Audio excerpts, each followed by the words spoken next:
বহুল আলোচিত শিশু রামিসা হত্যার যে মৃত্যুদণ্ডের রায় সেটি কনফার্মেশনের জন্য হাইকোর্ট ডিভিশনের সংশ্লিষ্ট শাখায় আজকে এসেছে। এ ব্যাপারে রাষ্ট্রপক্ষ কি ভূমিকা নিবে আমরা জানতে চাচ্ছি।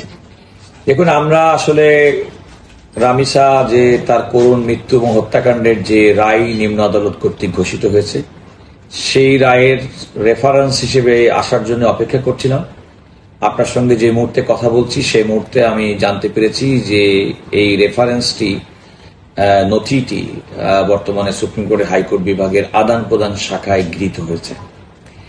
এখান থেকে এটি এই সংশ্লিষ্ট শাখায় যাবে এবং আমাদের দুইজন আইন কর্মকর্তা, একজন ডেপুটি অ্যাটর্নি জেনারেল জনাব জিয়ার খান রবিন এবং আরেকজন সহকারী অ্যাটর্নি জেনারেল, তারা সেখানে অবস্থান করছেন এবং আমি ইতিমধ্যেই সুপার এবং ডেপুটি রেজিস্ট্রারের সঙ্গে কথা বলেছি ওভার দ্য ফোন।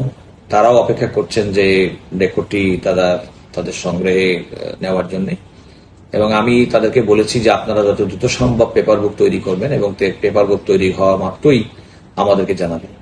রাষ্ট্রের পক্ষ থেকে আমরা যতটুকু প্রস্তুতি গ্রহণ করেছি যে মুহূর্তে পেপার বুকটি হয়ে যাবে সেটি হচ্ছে এই সুপ্রিম কোর্টের সংশ্লিষ্ট শাখার কাজ।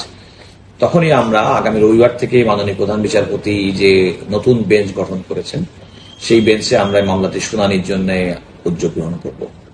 এখানে একটি কথা বলা দরকার, আমি আশা করছি আগামী পরবর্তী 2 কর্মদিবসের মধ্যে হয়তো পেপার বুকের কাজটি সম্পন্ন হবে এবং পেপার বুকের কাজটি সম্পন্ন হওয়ার পরে আগামী রবিবার থেকে যে নতুন বেঞ্চ হবে সেই বেঞ্চের প্রথম শুরুর দিকেই হয়তো আমরা এই মামলাটি শুনানির জন্য তালিকায় আনতে পারবো। আমি এতটুকু বলতে চাই যে এরকম একটা নির্মম হত্যাকাণ্ডের যে রায় নিম্ন আদালত